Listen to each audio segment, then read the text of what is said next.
Imagine a soil that doesn't deplete, a soil that was engineered by a lost civilization 7,000 years ago and is still growing crops today without a single drop of chemical fertilizer.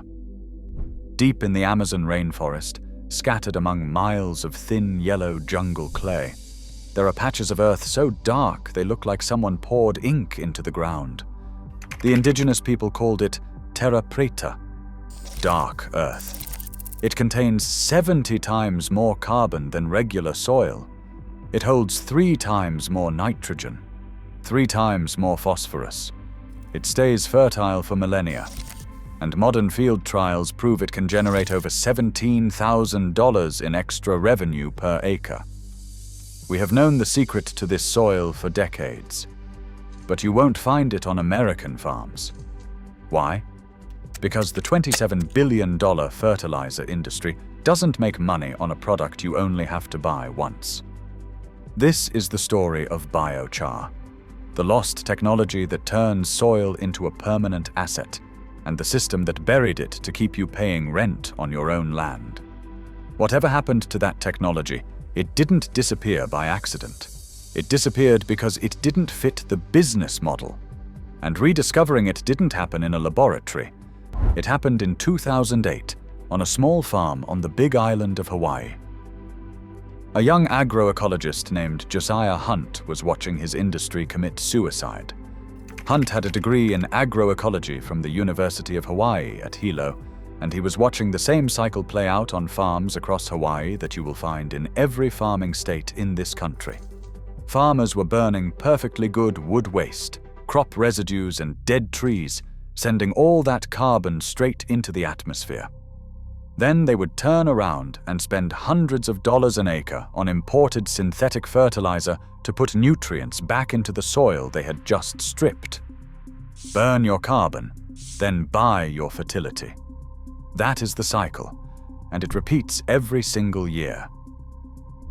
But Hunt had read about Terra Preta. He knew the indigenous Amazonians had not burned their waste completely. They had charred it at low oxygen, locking carbon into a stable structure that survived for millennia. That charred material, biochar, was the secret behind the most fertile soil on the continent. So Hunt started making his own biochar on his Hawaiian farm. He built a simple cone pit, charred wood waste at low oxygen, and mixed the resulting char into his soil. The results were immediate. Plants were greener, healthier, and more resistant to the dry spells that hit the islands every summer. He filled burlap sacks with the black granules and drove them to neighboring farms so they could see for themselves. But here's where the dream hit a wall. Making biochar this way, nkusa, by hand in small batches, cost thousands of dollars per ton to produce. Meanwhile, a $50 bag of synthetic NPK fertilizer from the local agricultural supply store could cover the same acre. The retail price for biochar in the United States averaged around $1,600 per ton. The average corn farmer spends about $200 per acre on fertilizer each year. The science behind biochar worked perfectly. The economics were completely broken. And this is where the story usually ends. Another promising technology buried by the math. But Josiah Hunt did not stop. He changed the question. Instead of asking, "How do I make biochar cheaper?" he asked something smarter.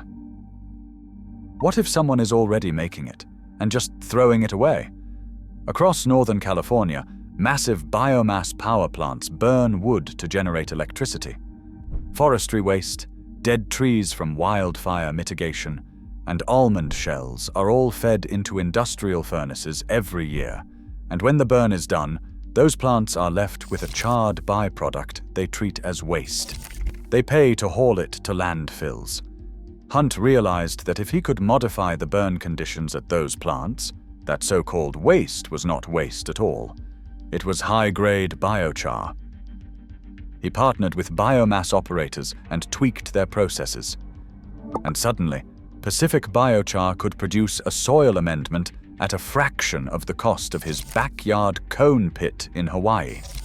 He was not building a new industry from scratch. He was plugging into infrastructure that already existed across the state of California. But having cheaper biochar is not proof. Farmers need hard numbers before they change anything. So in 2016, Hunt set up one of the most rigorous biochar field trials in the United States at Oasis Vineyard in Monterey County, California. The soil at Oasis Vineyard was terrible. Oceano sand. The organic matter content was just 0.7%. The dirt was barely alive. Hunt applied biochar once in 2016 and then tracked what happened to the grapevines across 6 consecutive harvests through 2022. First harvest after application. The Biochar-only plots at Oasis Vineyard produced 45% more Pinot Noir grapes than the untreated control plots. That's an extra 1.3 tons of grapes per acre, with 6 additional fruit clusters forming on every vine. By the third harvest, which happened to fall during the worst growing conditions of the entire trial, the plots treated with both biochar and compost together outperformed the control by more than 70%. And here is the number that should make every vineyard owner and farmer in this country pay attention. By the 6th harvest at Oasis Vineyard in 2022, the cumulative extra revenue from the Biochar Plus compost plots reached $17,607 per acre from a single application back in 2016. No reapplication, no additional biochar costs after that first treatment. The yield benefit just kept compounding, harvest after harvest, year after year, in the sandy soil of Monterey County. Now compare that to the fertilizer treadmill. A farmer spends $200 an acre this year on synthetic nitrogen, phosphorus, and potassium. Then $200 next year, and the year after that. Over 20 years, that's $4,000 per acre in fertilizer alone. And the soil doesn't get any better. In many cases, under conventional tillage and chemical management, it actually degrades. The University of Nebraska Extension documents that soil organic matter typically declines 30 to 50% after native land is converted to cropland. Biochar is infrastructure. You build it once, and it pays you back for years, potentially for decades, potentially for centuries, if Terra Preta in the Amazon is any indication. So why isn't every farmer doing this? Because Josiah was not just fighting bad economics, he was fighting a business model. The American fertilizer industry generates $27 billion a year.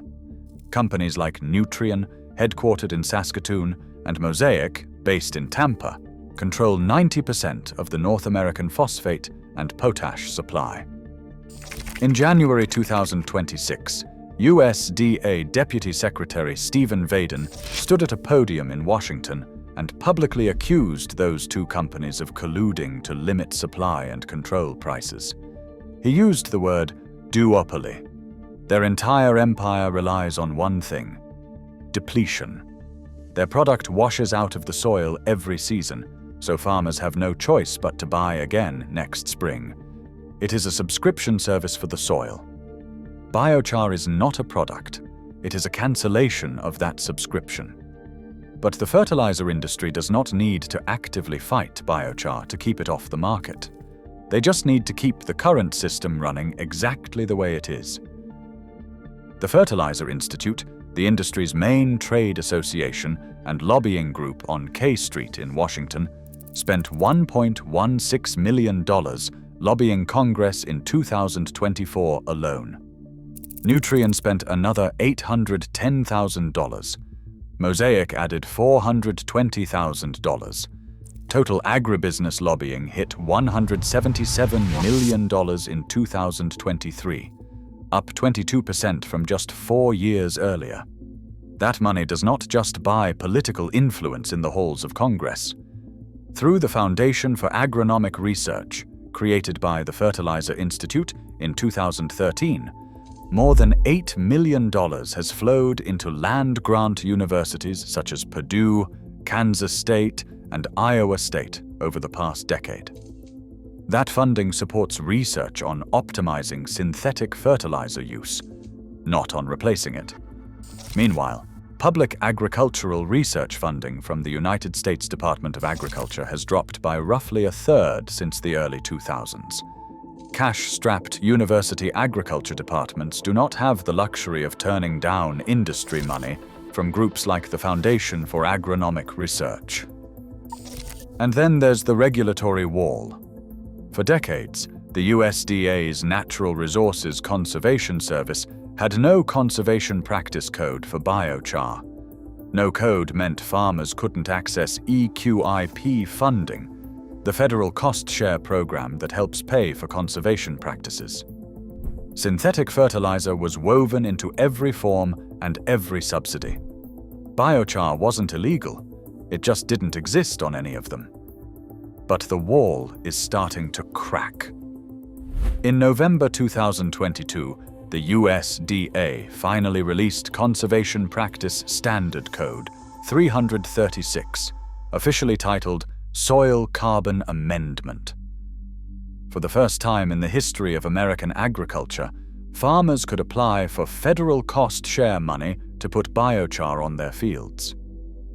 EQIP now covers 75% of costs for most producers and 90% for historically underserved farmers. In California, that translates to over $770 per acre in direct support. Josiah Hunt's company, Pacific Biochar in Sebastopol, California, became the first company in North America to certify biochar for carbon credits back in November 2020 through the Carbon Future Registry. A $4.5 million federal conservation innovation grant through the American Farmland Trust is now running biochar trials on 34 farms across 8 states. In October 2024, the USDA awarded $20.4 million to Minocarbon to build a dedicated biochar production facility in Port Angeles, Washington. This isn't just happening in the United States. In Bungoma, in western Kenya, a Princeton-educated ecologist named Jason Aramburu built $25 kilns out of local materials that produce biochar from dry crop waste. His organization reached over 750 smallholder farmers across 30 villages. Those farmers, who had been spending more than half their annual income on imported chemical fertilizer, saw average crop yields increase by 144%. They stopped buying fertilizer entirely. In Manjimup, Western Australia, a cattle rancher named Doug Powell fed biochar mixed with molasses directly to his livestock.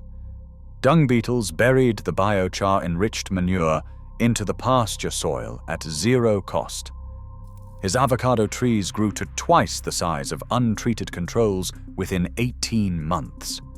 Fruit yields jumped 35%. He has not purchased fertilizer for his pastures in over a decade. Josiah Hunt proved it in the vineyards of Monterey County. Jason Aramburu proved it in the villages of Western Kenya. Doug Powell proved it in the pastures of Western Australia. The technology works.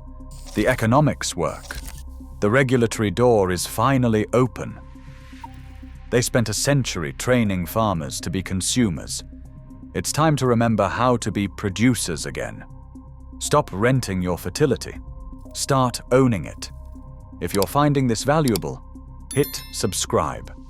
I cover stories like this every week, and if you want to see how the fertilizer industry maintains its grip on American farming, that video is right here.